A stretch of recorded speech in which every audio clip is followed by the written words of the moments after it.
The presidential hopes of former Vice President Joe Biden are going up in smoke. And who is the ethereal figure standing in the flames? Mike Bloomberg. I'm Randall Terry. This is Voice of Resistance.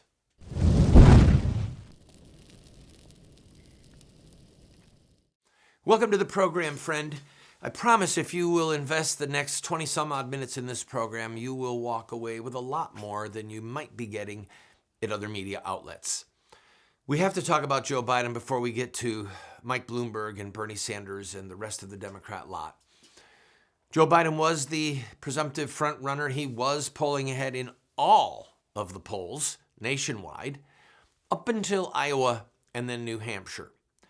One of the big mistakes that people make, and that goes on to this exact moment, is they look at nationwide polling instead of state polling. And those numbers can be very different.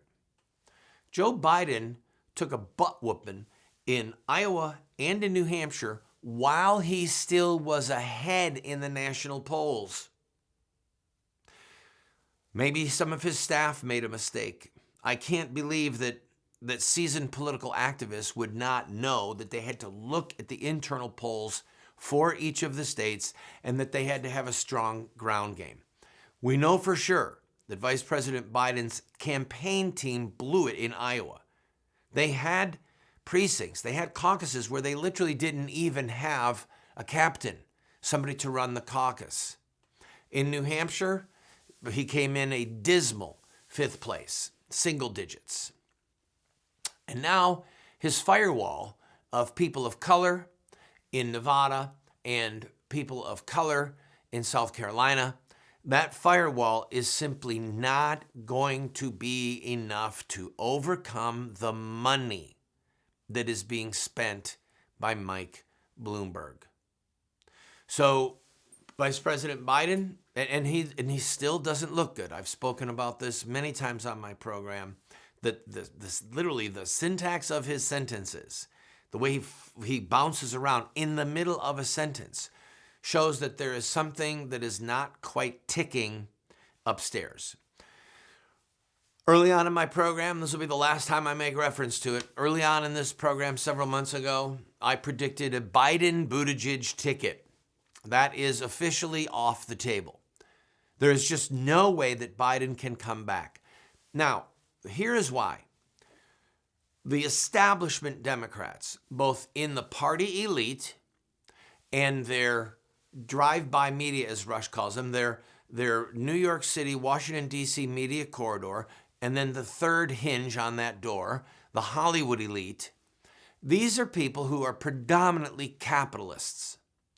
They do not want Bernie Sanders. They do not want Elizabeth Warren. Period. Because they want to turn this country into a socialist plantation. So economic prosperity, as America understands it with our experiment in self-government, would come to a crashing halt if their policies were implemented. Furthermore, the Democrat machine does not want Bernie Sanders at the top of the ticket. So their hopes were pinned on Biden, or maybe then a little bit Klobuchar, somebody who's a so-called moderate, who doesn't want to ram socialized healthcare, single-payer healthcare down the throats of the American people, who doesn't want to punish the wealthy who've already paid taxes with even more exorbitant taxes. There are people who recognize that if Bernie Sanders is at the top of the Democrat ticket and the President Trump and the rest of us label him as a socialist, as a communist, that there are going to be people who walk into the voting booth in November of this year and they throw a switch with President Trump's name on it, and then they go right down the line and they just vote Republican, Republican, Republican, Republican. It's called a party line vote. They are terrified of that happening because people who are downstream from Bernie would get slaughtered. Forget simply losing the U.S. House of Representatives, the Congress. They would be losing state races. The devastation to the Democrat Party would be unthinkable with Bernie at the top of the ticket. It's so bad that James Carville called him a communist. James Carville was the campaign manager for Bill Clinton way back in 92. James Carville, who got Clinton elected, he's part of the Democrat establishment, make no mistake. He publicly called Bernie Sanders a communist. That shows you the level of panic and distrust that they have for Bernie. Biden was supposed to be the one that was the smell we were used to, the good old boy, part of the Democrat machine for over 30 years, former vice president under Barack Obama, had Obama's back, was sent on all these missions, was the one who was called upon to get the votes needed, blah, blah, blah. He was supposed to be the one who took down Bernie, and he was ahead in all the national polls. But his campaign imploded in Iowa and in New Hampshire. And even if he places second or third in Nevada and still wins South Carolina, which is marginal at this point, it looks like he's not going to win there, he's done. He won't have the money to sustain his campaign on Super Tuesday. I'm going to take a break, and I will explain to you why so-called moderate Democrats are now turning to Mike Bloomberg and saying, "Save us." I'll be right back. It sounds like this. Cha-ching.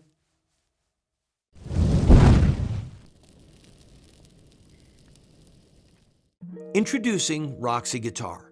If you're a guitar or bass player, whether you play acoustic or electric, check out Roxy Guitar. I've been playing for over 40 years and seen guitar stores all over America. I've never seen a store like Roxy Guitar.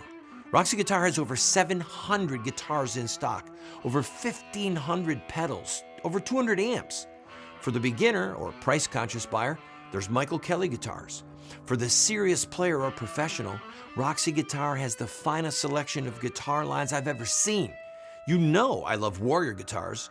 Roxy Guitar has over 100 Warriors in stock. They have Heritage, G&L, Gretsch, John Sears, BC Rich, Duesenberg, Dean, legendary guitars at great prices, including pre-owned Gibsons, Fenders, and more. Let them know you heard about Roxy Guitar from Randall Terry and receive 10% or more off your purchase on select items. Go to roxyguitar.com.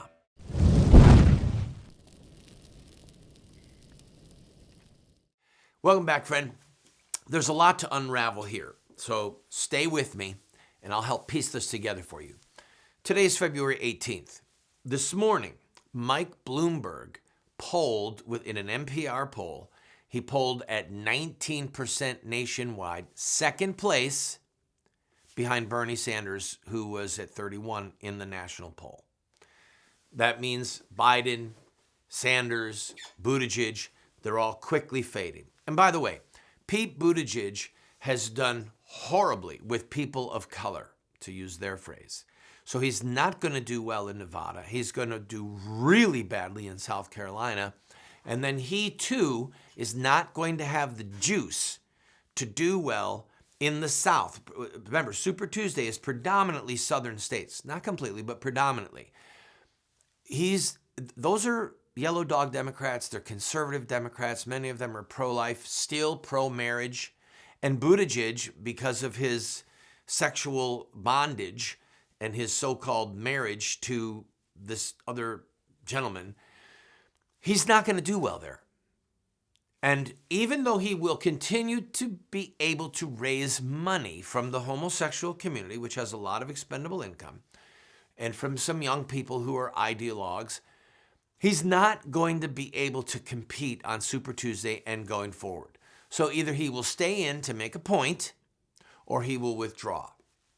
Now, let's get into the nuts and bolts of why Bloomberg has been newly minted by many people in the Democrat Party, and also the problems that it poses for hardcore Democrats who are ideologues. And I'm speaking specifically about African American community and the African American vote, the woman vote, and the hardcore liberal vote, where you've got to, in other words, him having the stop and frisk policy in New York City, where people of color were being picked on literally because of their color when he was the mayor there. All right, let's not get ahead of ourselves. Each of the primaries going forward in the Democrat Party after, actually from this point on, each of them are threshold primaries. They are not winner take all. So if a candidate hits a 15% threshold in a state primary, once they're over 15%, they will divide the delegates amongst any other candidate who hit 15% or more. So if Biden or Buttigieg or Sanders, or not Sanders, I'm sorry, Elizabeth Warren gets beneath the 15% threshold, then they don't get any delegates.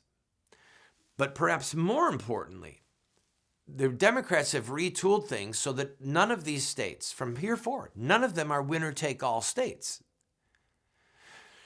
Bernie Sanders is going to win a lot of the states that are coming up, but he's not going to walk away with enough delegates to get the nomination. That's what this is all about.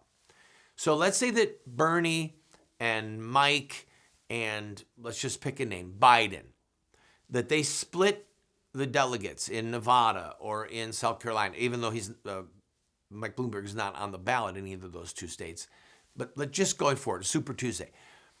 If on Super Tuesday you have several candidates, 2, 3, 4, that crack that 15% threshold, nobody gets a winner take all.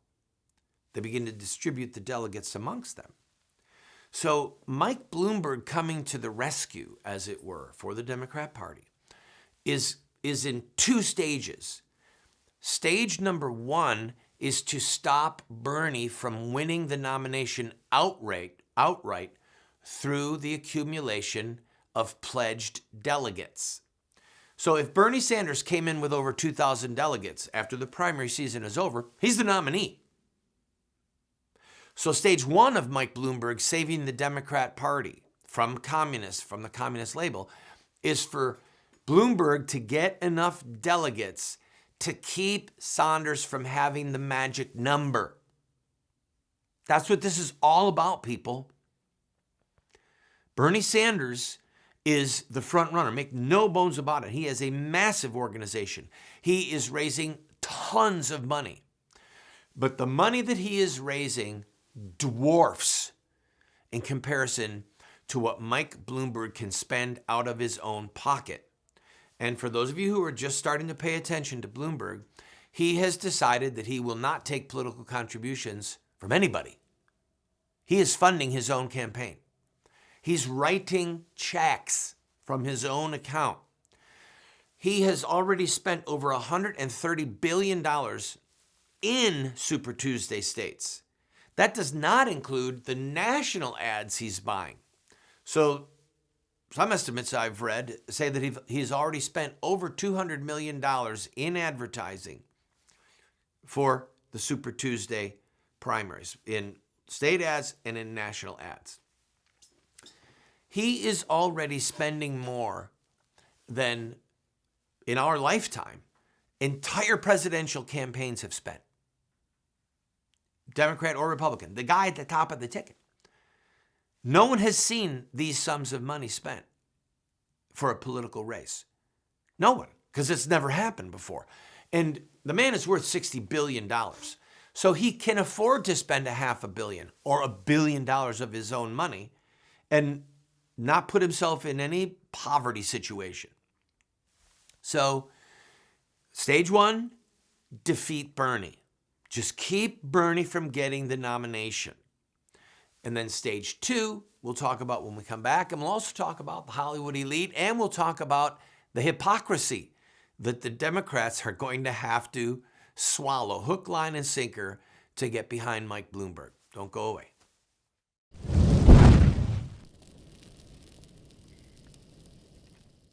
I also want to speak tonight directly to Muslims throughout the world. We respect your faith. Its teachings are good and peaceful. and those who commit evil in the name of Allah blaspheme the name of Allah. We have reaffirmed again and again that the United States is not and never will be at war with Islam. Islam teaches peace. Islam is a religion of peace. They are not Muslims, they are monsters. We've been told that Muslim terrorists have hijacked the peaceful religion of Islam. But Islamic art and literature tell a very different story.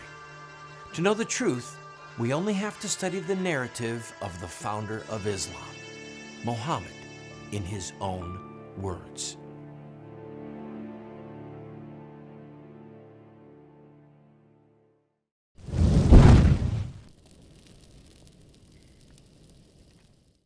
Welcome back. All right, here is the ad that has gotten a lot of attention. It's going to go by really fast.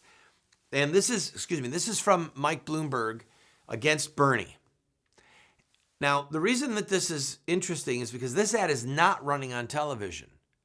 This ad is running online, which gives people the ability to just hit pause, pause, pause, pause. I've already been doing it because the images are going by so fast. There's so much there. It's genius because they know that people want to see what it is that Bloomberg is saying. This ad is attacking the arrogance and the calls for violence coming from some of Bernie's camp. Some of Bernie's people have said very incendiary things like, we'll burn Milwaukee down in so many words.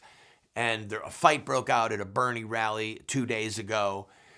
There's a lot of angry socialists / communists in Bernie's campaign that they're not having civil discourse. And so here's the ad going right after them.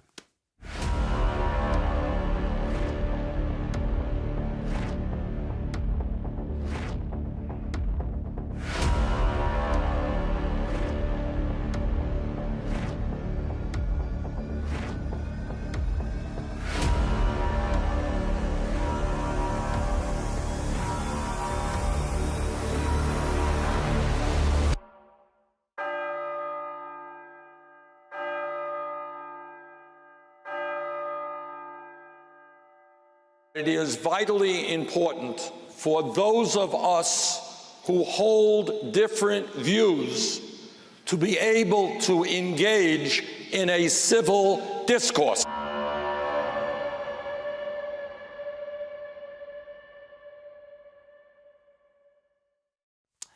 Really? So Bernie does have radicals with him. Mike Bloomberg has establishment people that are terrified of Bernie. You've got a lot of Democrats who are socially liberal. They want to kill babies. They want to have sex with anyone they want. They want to have homosexual marriage. They want to have socialism light, but they don't want full-blown socialism or communism. They're wealthy. They don't want their wealth taken away from them, okay? So Bloomberg is how we split the difference. Now, here's where the hypocrisy comes in. There's a lot of tapes that are going to emerge because Bloomberg has never really endured a lot of opposition research. He's so wealthy that he can buy people off who might try and bring him harm. Media people, black civil rights activists. So the Republicans are already starting to dig, and they're coming up with tapes where Mike Bloomberg has said very incendiary things about people of color, things about women, things about the elderly, just like go ahead and die type statements rather than spend money on their health care. So the Democrat Party, as the party of women, as the party of minorities, as the party of homosexuals, because Mike Bloomberg, he's a quote homophobe. They've got the tapes, people. He is the Democrat leadership. They're going to have to just chow down on hypocrisy and look the other way about these people, these minorities, these poor persecuted people that they are the champions of the little guy, the LGBTQ, every other consonant or vowel you could come up with. They're going to have to just eat hypocrisy to get behind Bloomberg. They hate Trump so much that they are willing to put at the top of the ticket somebody who betrays what they supposedly stand for. I saw Donna Brazile. Rand Gore's campaign was the DNC chair. I watched her the other night on CNN. Oh, man. She was so conflicted because she said, I've seen some of these tapes and I'm really nervous about him. And, you know, he said some things that are very, but she said it with muted tones, very laid back, because she can read the tea leaves.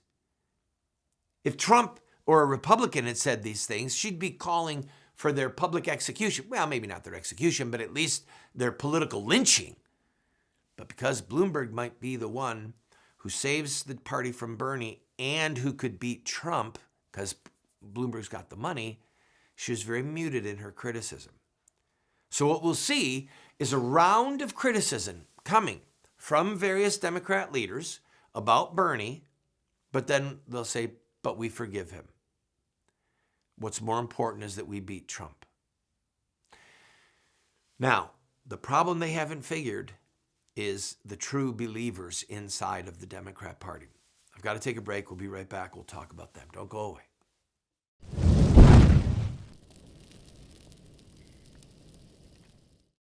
What Would Mohammed Do? Islamic Terrorism Explained is the best movie series documentary ever produced on the life of Muhammad and Islam. How do I know? Because it's what critics are saying. John Moore, radio host and author, said, I learned more from What Would Mohammed Do about Islam and Islamic terrorism than I've learned from everything I ever read and watched in my entire life. Best-selling author Dr. Bill Warner said, What Would Mohammed Do is the best movie series, TV production on the life of Muhammad and Islamic terrorism that has ever been produced. Friends, this is what the experts are saying. No one has ever done what we've done. I encourage you to get 1, 2, 4 copies. Call 304-289-3700. That's 304-289-3700, or order it at the address or the website that you see on the screen. Introducing Roxy Guitar. If you're a guitar or bass player, whether you play acoustic or electric, check out Roxy Guitar. I've been playing for over 40 years and seen guitar stores all over America. I've never seen a store like Roxy Guitar. Roxy Guitar has over 700 guitars in stock, over 1,500 pedals, over 200 amps. For the beginner or price-conscious buyer, there's Michael Kelly guitars. For the serious player or professional, Roxy Guitar has the finest selection of guitar lines I've ever seen.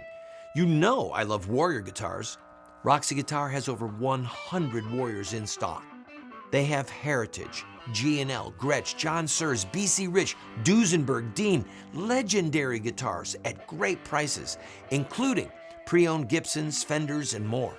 Let them know you heard about Roxy Guitar from Randall Terry and receive 10% or more off your purchase on select items. Go to roxyguitar.com.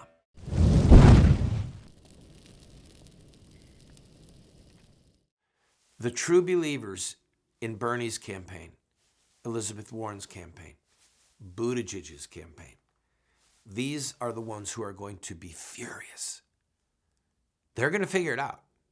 They've already changed the rules. They're letting Bloomberg on the debate stage in the middle of the game. Imagine playing a basketball game and then they change the rules in the middle of the game.